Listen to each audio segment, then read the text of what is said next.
믿음의 고백을 하나님께 드림으로 말씀 앞에 나가도록 하겠습니다. 하나님 나를 사랑하신다. 하나님 내 인생에 크고 비밀한 계획을 가지고 계신다. 하나님 오늘도 나와 동행하셔서 그 계획을 이루어 주신다. 아멘. 그렇게 될 줄로 믿습니다. 아멘. 구약 성경 안에서 저와 여러분들이 가장 자주 만나게 되는 장면 중에 하나는 하나님께서 이스라엘 백성들에게 선지자를 보내시는 장면입니다. 하나님께서 선지자를 보내시는 가장 궁극적인 이유는 이스라엘이 하나님께로부터 떠나 있고 그들을 책망함으로 하나님께 돌아오게 하기 위함입니다. 특이한 것은 선지자가 책망을 하면 이스라엘은 언제나 비슷한 행동을 한다는 것입니다. 더 많은 번제를 하나님께 드리고 더 자주 하나님께 제사 드리려고 했다는 것입니다. 이런 모습을 보시고 하나님께서 뭐라고 책망을 하시는가? 너희에게 예배가 부족해서 내가 책망하는 것도 아니고 예배가 부족해서 돌아오라고 말하는 것도 아니라고, 그들에게 마땅히 있어야 되는 예배와 함께 가야 되는 삶의 고백이 없기 때문에 돌아오라고 말씀하시는 거라고 그렇게 말씀을 하십니다. 그러면서 그들의 가증한 행위를 버리고 하나님께 돌아오라 이렇게 당부를 하십니다. 근본적인 관점에서 하나님께서 이스라엘과 맺게 되는 관계는 예배를 중심으로 형성되지를 않습니다. 물론 예배가 포함되어 있지만 삶의 전반이 하나님과 이스라엘을 맺어야 되는 관계의 영역입니다.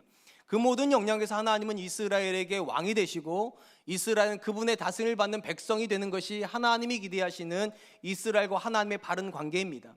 이 말은 이런 것입니다. 이스라엘이 비록 하나님께 예배드리고 있을지라도 삶의 자리에서 하나님의 다스림을 받고 있지 않다면 그들은 하나님께 떠나 있는 자들이고 반드시 그들은 하나님께 돌아와야만 한다는 것입니다. 지금 저와 여러분들이 서 있는 삶의 자리도 마찬가지입니다. 우리가 이렇게 예배하고 있다고 해서 우리가 하나님 안에 있는 거 아닙니다. 하나님의 다스림 안에 있지 않으면 우리의 예배는 하나님 바깥에서 드리는 예배가 되는 것입니다. 오늘 우리가 살펴보게 될 본문의 말씀은 하나님을 떠나 있는 존재가 하나님께로 돌아온다는 것이 어떤 의미를 가지는지를 보여주는 말씀입니다.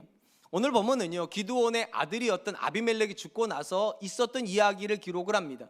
우리가 본문을 다 읽지 않았기 때문에 앞부분을 간략하게 요약하면 아비멜렉이 죽고 나서 두 명의 사사가 이스라엘 다스렸습니다. 바로 돌라와 야일이라고 하는 사사입니다. 이 두 사람의 이야기를 왜 갑자기 쉽게 건너뛰는가? 이 두 사람이 어떤 일을 했는지 정확히 기록되어 있지 않습니다. 굉장히 짧게 기록이 되어 있고 그들의 사역의 특징도 기록이 되어 있지 않습니다. 다만 중요한 특징이 하나 있다면 이 두 사사가 다스릴 동안 이스라엘은 45년 동안 태평성대를 누렸다는 것입니다. 그러니까 본문의 배경은 하나님께서 이스라엘에게 어려움을 주시는 시점에서부터 이 본문이 시작되는 것이 아니라 이스라엘에게 45년의 은혜의 시절을 주시고 나서 그들이 어떻게 살았는가를 시작으로 오늘 본문이 시작이 된다는 것입니다. 본문이 이렇게 시작을 합니다. 6절 말씀입니다. 이스라엘 자손이 다시 여호와의 목전에 악을 행하여 바알들과 아스다롯과 아람의 신들과 시돈의 신들과 모압의 신들과 암몬 자손의 신들과 블레셋 사람들의 신들을 섬기고 여호와를 버리고 그를 섬기지 아니하므로, 우리가 사사기 1장부터 9장까지 읽으면서 늘 반복적으로 보았던 패턴이 하나가 있습니다. 이스라엘이 하나님께 패역을 하면 하나님은 그들을 이방인들에게 팔고, 이방인들에게 팔린 이스라엘은 괴로움 때문에 하나님께 회개를 하고, 회개를 하면 하나님은 그들을 긍휼히 여기심으로 사사를 세우시고 구원하시고, 구원하시면 평화가 이루어지고, 평화가 이루어지면 다시 범죄를 합니다. 이 사이클이 7번 사사기 안에 들어갑니다. 오늘 본문도 예외가 아닙니다. 45년의 평화가 끝나자 바로 그들은 범죄하였습니다. 패턴 그대로 됐기 때문에 사실은 특별할 것도 없지만 본문은 굉장히 특별합니다. 왜 특별한가? 이스라엘이 단순히 우상을 숭배한 것이 아니라 이스라엘을 중심으로 동서남북에 있는 모든 우상들을 가져다가 한꺼번에 섬긴 기록이 오늘 본문이기 때문입니다. 오늘 본문에 보면 바알들과 아스다롯이라고 되어 있는데, 이 바알과 아스다롯은 이스라엘이 가나안 땅에 정착했을 때 가나안 사람들이 섬기던 신들이고, 거기에 아람의 신들이라고 되어 있는 신들은 이스라엘의 북동쪽에 있는 사람들이 섬겼던 신들이고, 시돈의 신들은 이스라엘의 북서쪽에 있었던 사람들이 섬기는 신들이었으며, 모압과 암몬 자손이 섬기는 신들은 이스라엘 동쪽에 있는 신들이고, 블레셋 사람들이 섬겼던 신들은 이스라엘의 서쪽에 있는 신들입니다. 지금 이 성경에서 사사기 저자가 의도적으로 이스라엘 동서남북을 다 아우르면서 이스라엘이 마치 작정인 한 듯이 그들이 섬길 수 있는 모든 이방의 우상들을 다 가져다가 섬기는 시대가 태평성대에 시작됐다는 겁니다. 고난의 시절이 그렇게 한 것이 아니라 하나님이 45년에 그들에게 은혜의 시대를 주었더니 그들이 하나님에게 패역을 하되 모든 신들을 섬기는 그런 패역을 했다는 것입니다. 우리가 본문에서 먼저 기억하려고 하는 것은 이것입니다. 우리가 하나님께 예배하고 있지만 하나님의 다스림 안에 있지 않다면 우리는 하나님께 떠나 있는 사람들이라는 것입니다.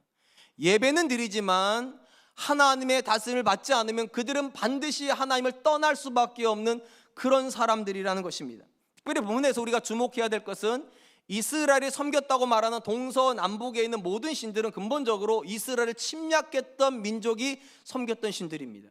쉽게 말하면 이스라엘이 침략을 당하면 침략하는 사람들은 침략만 하는 것이 아닙니다. 그들의 우상을 가져다가 이스라엘 땅에다 정착시키고 이스라엘로 하여금 그들과 같은 신을 섬기게 만들었습니다.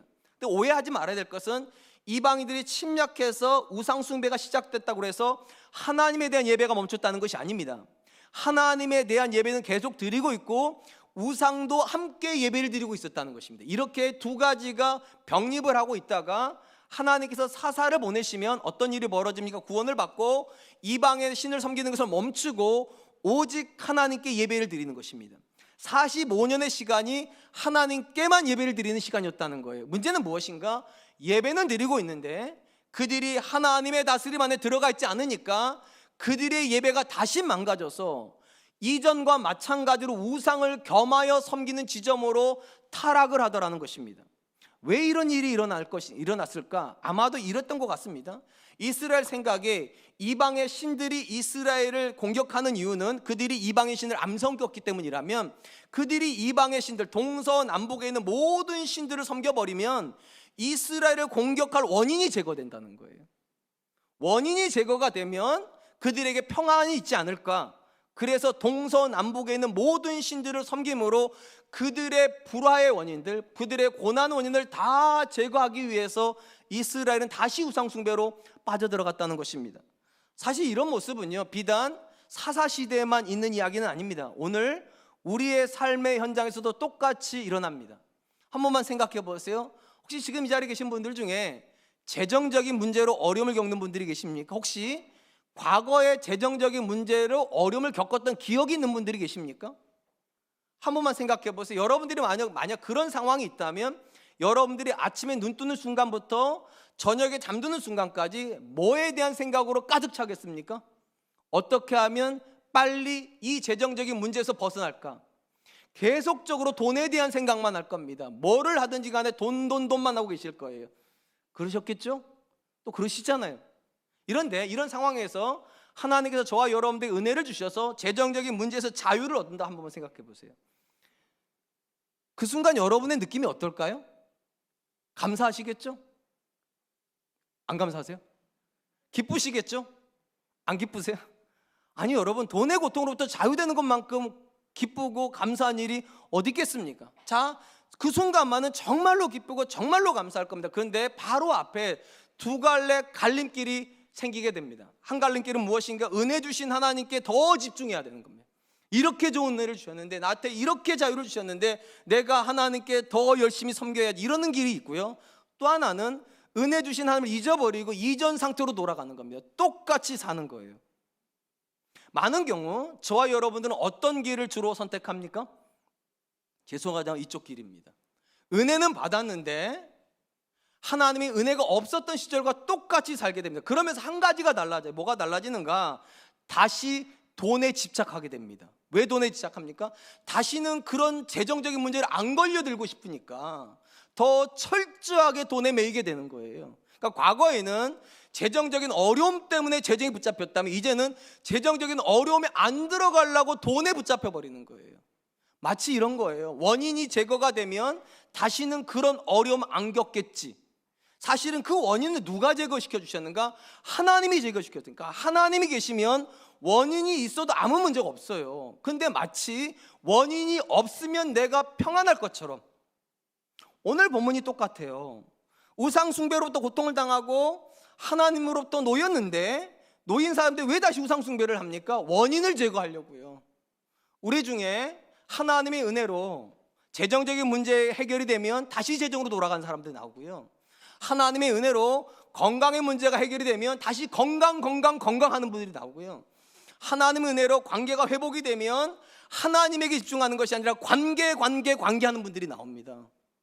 그래서 안타깝게도 은혜 받고 망가지는 분들이 나오는 거예요. 은혜를 안 받아서 망가지는 게 아니라 은혜를 받았는데 하나님과의 관계가 회복이 되는 것이 아니라 다시 내 문제와 다시 친숙해지는 분들이에요. 돈과 친숙해지고 관계가 친숙해지고 그리고 건강과 친숙해지면서 하나님을 잃어버리는 세대가 우리 가운데 나오게 되는 것입니다.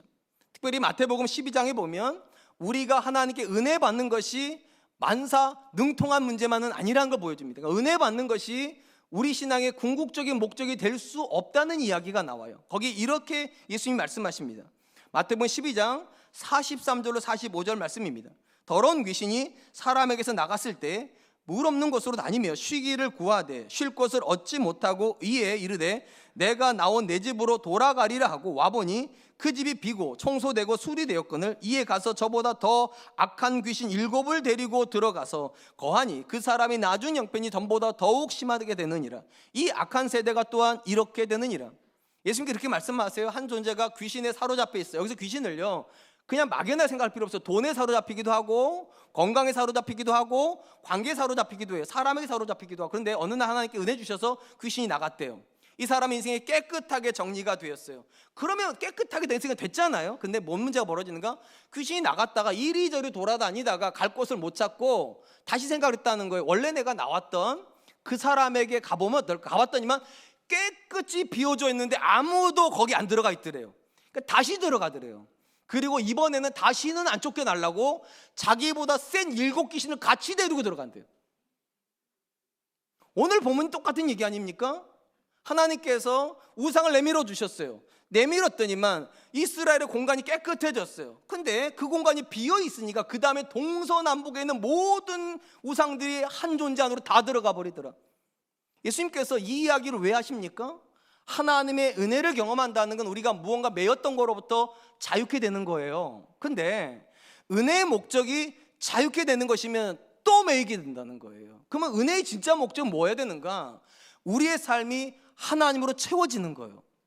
우리의 비어있는 공간들이 하나님으로 채워져 있을 때만 다른 존재가 못 들어온다는 것입니다. 우리가 돈으로 더 많이 채워야 돈이 공격 못하는 게 아니고요, 우리가 건강으로 더 가득 차 있어야지 건강이 우리를 공격 못하는 게 아니고요, 우리가 관계적으로 충만해져 가지고 사람들과 다 좋은 관계를 맺어야 우리가 안전한 게 아니라 하나님이 우리의 삶의 모든 공간을 채우고 계셔야, 우리가 하나님의 다스림을 받고 있어야 우상이 들어올 자리가 안 생긴다는 것입니다. 그런 점에서 여러분, 은혜의 목적은 자유가 아니에요. 은혜의 목적은 하나님의 다스림이어야 돼요. 만약 저와 여러분들이 은혜는 받았는데 하나님의 다스림을 받고 있지 않다면 하나님 바깥에 있습니다. 하나님께로 돌아가야 되는 사람인 것입니다. 사랑하는 성도 여러분, 구약 성경에서 하나님께서 이스라엘 백성에게 요구하셨던 단 하나의 명령이 있다면 바로 이런 명령일 거예요. 너는 마음을 다하고 뜻을 다하고 힘을 다하여 주 너의 하나님을 사랑하라. 어떤 뜻입니까? 하나님께 집중하라는 거예요. 전심을 다해서 하나님께 집중하라. 신약의 시대에 하나님께서 성령을 보내시고 우리에게 주신 명령이 무엇입니까? 성령의 충만함을 받으라. 문장은 다른 것 같지만 본질은 똑같아요. 우리의 삶의 모든 순간이 하나님으로 충만해야 된다고. 왜 우리가 하나님으로 충만해야 됩니까? 충만하지 않은 모든 공간은 우상숭배의 공간이 되기 때문입니다. 비어있는 공간은 어김없이 다른 게 들어옵니다. 돈의 공간이 비어있으면 돈이 들어와서 우리를 쥐어 흔들 거예요. 건강의 부분이 비어있으면 건강이 들어와서 우리를 쥐어 흔들어 버릴 거예요. 자녀의 공간이 비어있으면 자녀의 문제가 우리를 쥐고 흔들어 버릴 거예요. 근데 모든 영역으로 하나님을 충만하게 하면 건강의 문제가 흔들려고 해도 이렇게 말할 거야. 하나님이 계시니까 된다. 자녀의 문제가 흔들릴 때도 의심하지 않아요. 하나님이 되면 있으면 된다. 재정의 문제가 흔들릴 때도 의심하지 않아요. 하나님이 공급하신다. 그런 점에서 여러분, 우리가 하나님께로 돌아가서 하나님과 바른 관계를 맺는다는 건 더 많은 은혜를 경험하는 거 아닙니다. 얼마든지 은혜 경험하고도 망가질 수 있어요. 우리가 더 하나님께로 돌아가야 되는 이유는 딱 하나입니다. 하나님의 다스림 안으로 들어갈 때가 가장 안전하기 때문입니다. 저는 저와 여러분들이 하나님의 다스림을 신앙의 궁극적인 목적으로 삼을 수 있기를 축원드립니다. 한편 사사기 저자는 이스라엘이 각종 우상으로 섬기는 모습을 기록한 이후에 이에 대해서 하나님께서 이렇게 책망하셨다고 기록을 합니다. 7절로 8절입니다. 여호와께서 이스라엘에게 진노하사 블레셋 사람들의 손과 암몬 자손의 손에 그들을 파심해 그 해에 그들이 요단강 저쪽 길르앗에 있는 아모리 족속의 땅에 있는 모든 이스라엘 자손을 쳤으며 18배 동안 억압하였더라. 하나님께서 이스라엘이 하나님을 버리고 우상 숭배를 하자 이스라엘 이방인의 손에 넘기셨답니다. 여기까지가 패턴은 똑같대요. 언제나 범죄하면 하나님은 이스라엘 이방인 손에 넘겼습니다. 중요한 건 이 본문에서 하나님이 이스라엘을 넘긴 이방인들이 누구냐는 거예요. 지금 이스라엘의 우상 숭배를 하고 있는 민족들에게 넘기신 겁니다. 블레셋 사람들의 신을 섬겼더니 블레셋에게 넘겨버리고, 아모리 사람들의 신들을 섬겼더니 아모리 사람들에게 넘겨버렸다는 거예요. 하나님께서 왜 그렇게 하셨냐는 거예요. 왜? 그들이 섬기는 신이 거짓이라는 걸 보여주시려고요. 적어도 만약에 이스라엘을 섬기는 블레셋의 신이 살아있다면 블레셋 사람들은 이스라엘 공격하면 안 되는 거 아니에요? 그 신이 억제시켜야지. 아모리 사람들의 신을 섬기고 있고 아모리의 신들이 정말로 진실하다면 적어도 아모리 사람들이 쳐들어오지는 말아야 될 거 아니겠어요? 근데 블레셋 사람들의 신을 섬겼더니 블레셋이 쳐들어오고요, 아모리 사람들의 신을 섬겼더니 아모리 사람들이 쳐들어와 버렸대. 마치 이런 느낌이에요. 우리가 돈에 매이면 돈으로 때리시고, 자녀에게 매이면 자녀로 때리시고, 건강하게 매이면 건강으로 때려버리신다는 거예요. 그것이 거짓이라는 거 보여주려고. 그게 아무리 내가 집중을 해도 그것 때문에 우리가 평안을 누리는 건 아니라는 거 보여주시려고 의도적으로 중요하게 섬기는 모든 것으로부터 배신당하게 하신다는 것입니다. 상황이 이렇게 되니까 이스라엘의 마음이 무너지겠죠. 블레셋의 신을 섬겨가지고 블레셋의 침략을 막으려고 했는데 블레셋의 신을 섬겼더니 블레셋이 쳐들어오고, 아모리 신들을 통해서 문제의 원인을 제거하려고 했더니만 아모리 사람들이 쳐들어와 버리니까 이스라엘이 돌아갈 분은 하나님밖에 없어요. 그래서 하나님께로 돌아갑니다. 여기서 중요한 패턴, 앞에서 말씀드렸잖아요. 범죄하면 때리시고, 때리면 회개하고, 회개하면 하나님은 구원하셨잖아요. 오늘 본문도 그 패턴 그대로라면 이스라엘이 자기들이 섬기는 신도 배신당해서 하나님께로 돌아와서 하나님께 예배를 했다면 구원을 예상할 수 있잖아요. 하나님이 그들을 도와주시겠구나 이렇게 생각할 수 있는데, 놀랍게도 오늘 보면은 그 패턴을 부정합니다. 그리고 하나님께서 이렇게 이스라엘에게 반문하세요. 11절로 14절입니다. 여호와께서 이스라엘 자손에게 이르시되 내가 애굽 사람과 아모리 사람과 암몬 자손과 블레셋 사람에게서 너희를 구원하지 아니하였느냐? 또 시돈 사람과 아말렉 사람과 마온 사람이 너희를 압제할 때에 너희가 내게 부르짖음으로 내가 너희를 그들의 손에서 구원하였거늘 너희가 나를 버리고 다른 신들을 섬기니 그러므로 내가 다시는 너희를 구원하지 아니하리라. 가서 너희가 택한 신들에게 부르짖어 너희의 환난 때에 그들이 너희를 구원하게 하라 하신지라. 앞부분에서 우리가 어떤 이야기를 읽었습니까? 이스라엘을 섬겼던 동서남북의 신들을 열거했잖아요. 이 본문에서는 하나님께 이렇게 말씀하시는 거예요. 내가 너희가 섬기는 그 신들의 나라로부터 너희를 다 이리저리 다 구해내놨는데 결과적으로 너희가 어떻게 했냐는 거예요. 나를 섬기는 것이 아니라 내가 구원해냈던 그 민족이 섬기는 신들을 너희가 섬기지 않았냐고. 이건 있을 수가 없는 일이라는 거. 있을 수가 없어. 은혜는 나한테 받고 누구를 섬기고 있다고요? 너희를 괴롭게 하고 있는 민족을 섬기고 있다고. 그래서 하나님 선언하세요. 이제는 내가 너희를 도와주지 않겠다고. 너희가 섬기기로 선택한 그 신에게 가서 도와달라고 요청하라고. 우리가 이 본문에서 두 번째로 확인할 수 있는 것이 하나가 있습니다. 성도의 삶에서 하나님은 문제 해결자가 되기를 원하시지 않는다는 겁니다. 성도의 삶에서 하나님은 문제 해결자의 자리에 머물러 있기를 원하지 않습니다. 사사기 역사에서 우리가 늘 반복적으로 봤던 것이 있어요. 이스라엘이 언제 하나님께 찾아옵니까? 문제가 있을 때요. 문제가 있을 때만 찾아갔어요. 그 문제가 해결이 되면 어떻게 합니까? 뒤도 안 보고 도망쳐버립니다. 문제가 생기면 찾아가지만 문제가 해결이 되면 하나님께 등을 돌려버리는 민족이라는 거예요.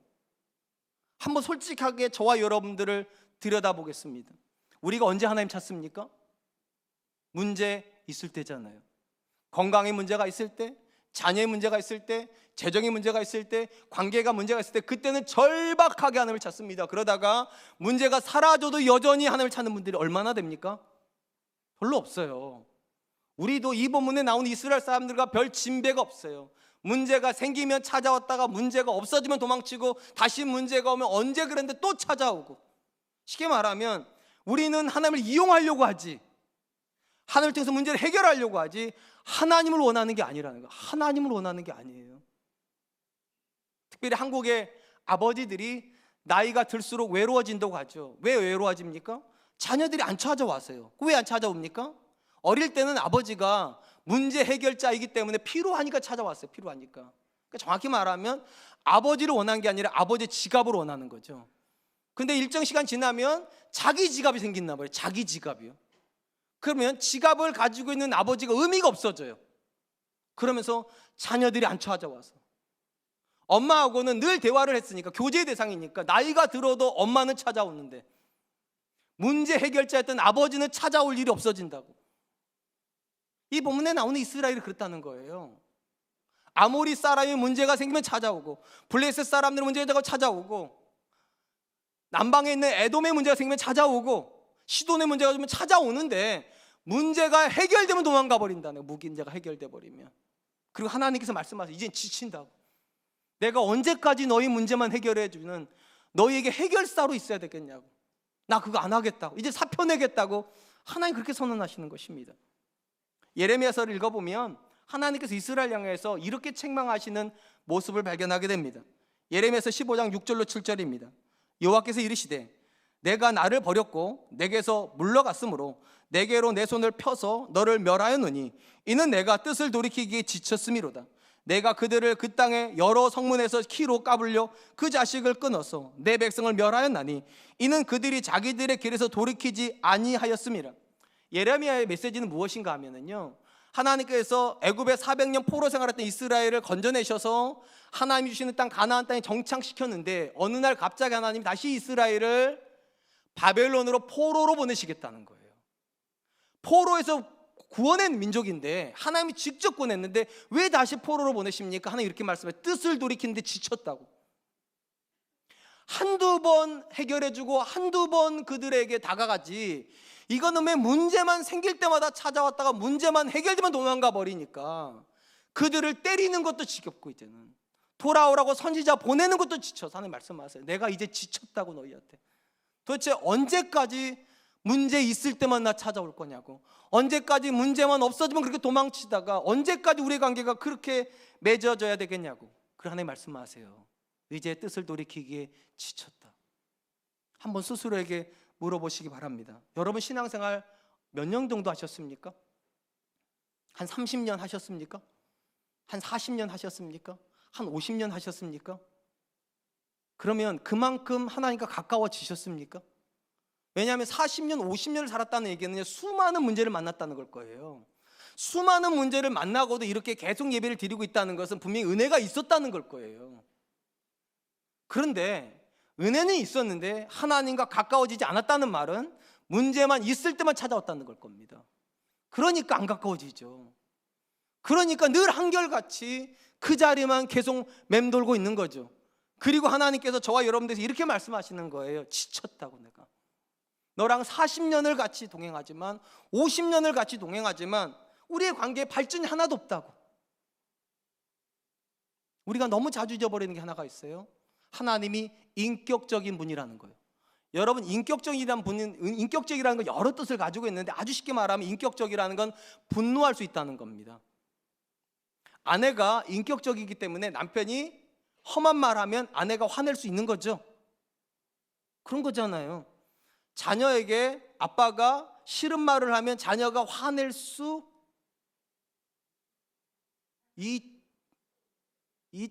있지요. 대한민국의 아빠들이 제일 힘들어하는 게 뭡니까? 아빠가 화낼 수도 있지. 내한테 싫은 소리 좀 할 수 있지. 아빠인데. 맞아요. 아빠니까 그런 소리 할지만 자녀도 인격이라 그런 아빠가 싫을 수도 있죠. 그게 인격인 거예요. 내가 싫은 말하면 상대방도 불편해하고 내가 좋은 말하면 상대방 웃을 거고. 그게 인정이 돼야 인격적인 관계를 형성합니다. 그렇기 때문에 인격적인 관계는요, 상대방에 대해서 두려움이 있습니다. 내가 이렇게 말할 때 내 아내가 어떻게 생각할까? 내가 이렇게 행동할 때 내 자녀는 어떻게 생각할까? 상대방에 대한 두려움이 없으면 인격적인 관계 아니에요. 근데 한 번만 생각해 보겠습니다. 여러분들이 하나님 앞에 섰을 때 하나님에 대한 두려움이 있습니까? 굉장히 많은 경우 우리는 하나님에 대한 두려움이 없이 대신에 어떻게 하면 담대함만 있어요. 내가 구하면 하나님 들으신다고, 내가 찾아가면 하나님은 언제나 맞아주시고, 내가 도와달라고 하면 언제나 도와주신다고. 그런 하나님 없어요, 성경에요. 오히려 하나님께서 뭐라고 말씀하십니까? 사무엘상 2장 30절, 그러므로 이스라엘 하나님 나 여호와가 말하노라, 내가 전에 내 집과 내 조상의 집이 내 앞에 영원히 하리라 하였으나 이제 나 여호와가 말하노니 결단코 그렇게 하지 아니하리라. 나를 존중히 여기는 자를 내가 존중히 여기고 나를 멸시하는 자를 내가 경멸하리라. 하나님 말씀하세요. 내가 인격이라고. 그렇기 때문에 나를 존중하면 나도 존중하는 게 쉬워지고, 나를 멸시하면 나도 그를 경멸히 여기는 게 너무나도 당연하다고. 이 말을 뒤집어 놓고 보면, 하나님이 나를 존중해 주기를 원하신다면 여러분들이 하나님을 먼저 존중하셔야 된다는 겁니다. 하나님이 나를 외면하지 않기를 원하신다면 여러분들이 하나님을 외면하지 않아야 돼요.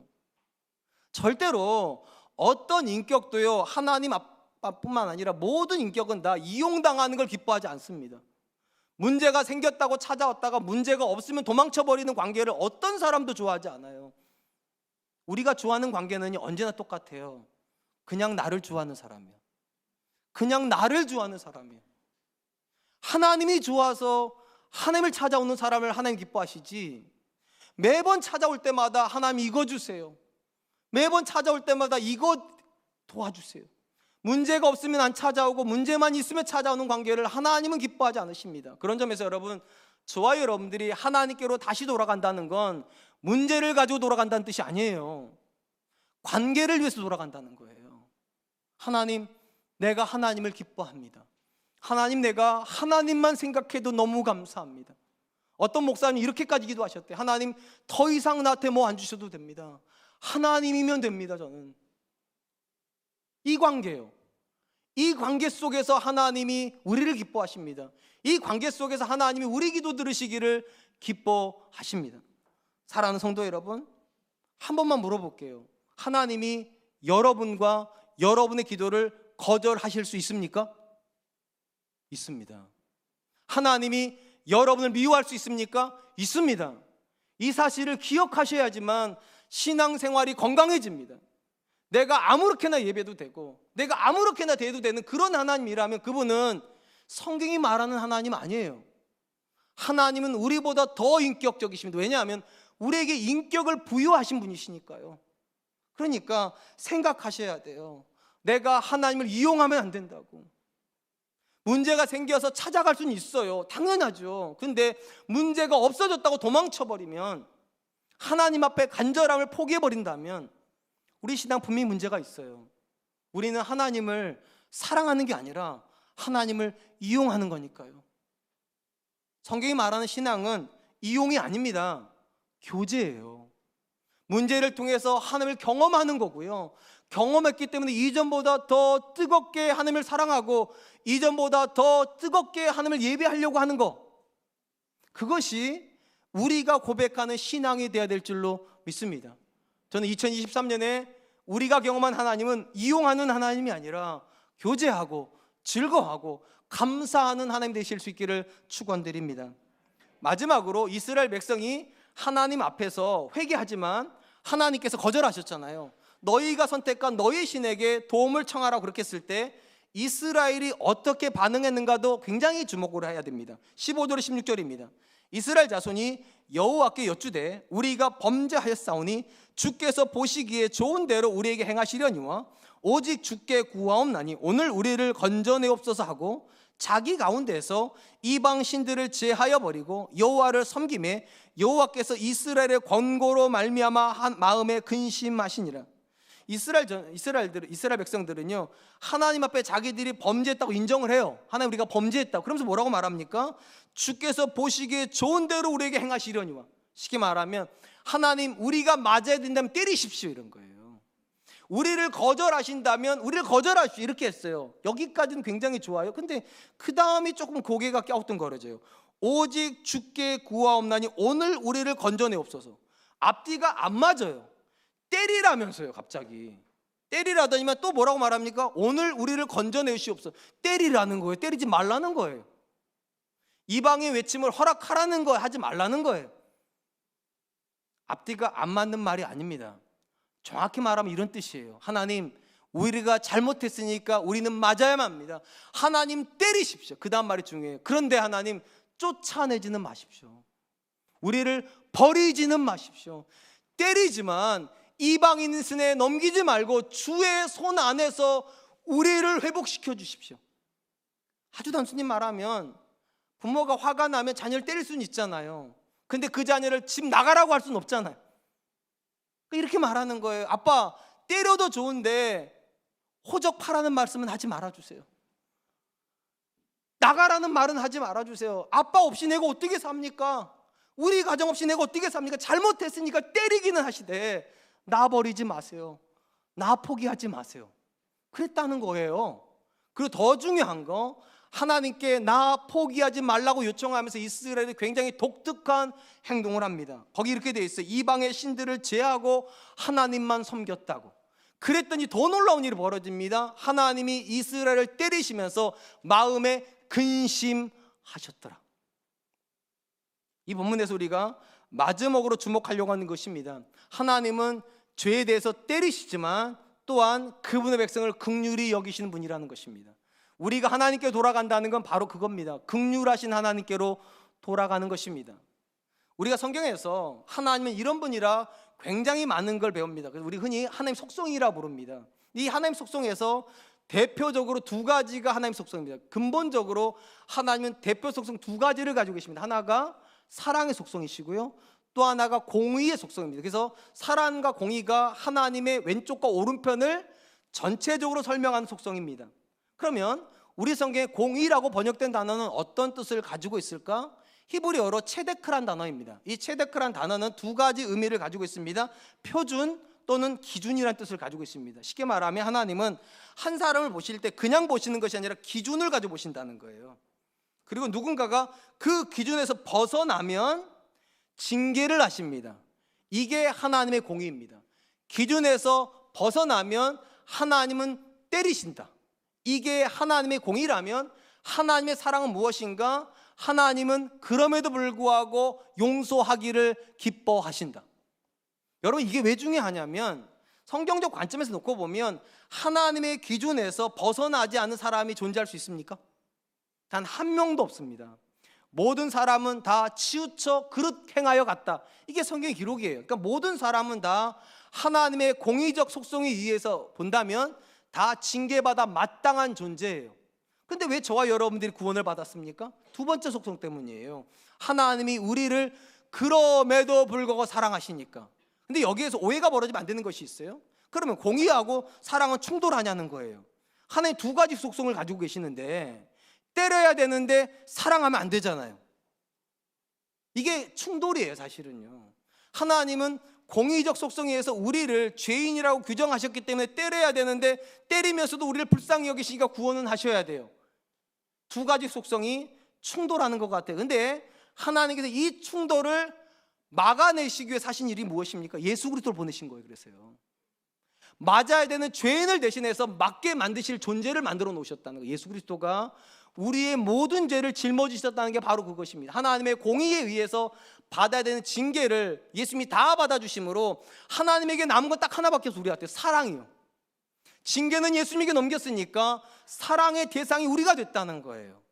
이게 신약의 메시지예요. 그러면 구약에는 어떻게 돼야 될까요? 도대체 구약에서는 하나님의 공의와 하나님의 사랑은 어떻게 충돌을 피하게 될까요? 분명한 건 다시 말씀드릴게요.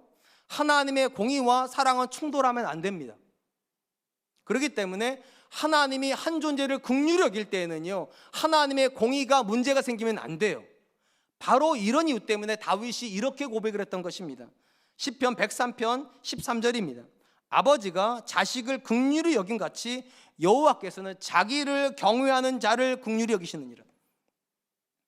다윗은 뭐라고 말했는가? 하나님이 아버지가 자식을 긍휼히 여기는 것처럼 긍휼히 여기시는데 모든 존재를 긍휼히 여기시지 않대요. 자기를 경외하는 자를 긍휼히 여기신다고. 여기서 경외한다는 말을요, 아주 쉽게 말하면요, 하나님께 자기를 맞춘다는 거예요. 내가 이쪽에 있고 하나님 이쪽에 있다면 하나님을 경외하는 사람은 하나님께 자기를 맞춥니다. 쉽게 말하면 하나님의 공의에 자기를 맞춰 놓는다는 겁니다. 그러면 공의가 충돌이 되지 않아요. 하나님께 자기를 맞췄기 때문에 이제 남은 건 뭐만 있으면 됩니까? 사랑만 있으면 되는 거예요. 그래서 하나님께서 자기를 경외하는 자에게 긍휼을 베푸신다고. 오늘 본문에서 왜 이스라엘이 하나님을 향하여서 다만 오늘 우리를 구하옵소서 하면서 그냥 있지 않고 모든 우상을 버리고 하나님께 경배를 합니까? 방향전환이요. 방향전환. 하나님의 공의에 빗나가지 않아야 긍휼이 흘러올 수 있어요. 긍휼이요. 이스라엘이 유일하게 가질 수 있는 소망, 하나님이 우리를 불쌍히 여겨주셔야 된다. 그리고 하나님이 우리를 불쌍히 여겨주시려면 우리가 방향전환이 필요하다는 방향전환이요. 하나님 편으로요. 반드시 기억하세요. 굉장히 많은 분들이 막연하게 이렇게 기도합니다. 하나님, 나를 불쌍히 여겨주십시오. 하나님, 내 자녀를 불쌍히 여겨주십시오. 하나님, 우리를 불쌍히 여겨주십시오. 제가 이걸 왜 막연하다고 말씀드리는가? 예수님을 모를 때는 이렇게 기도하셔도 돼요. 왜냐하면 우리가 하나님의 기준을 모르잖아요. 예수님 모를 때는요. 그러니까 기준을 모르니까 불쌍히 여겨달라 기도해도 되는 거예요.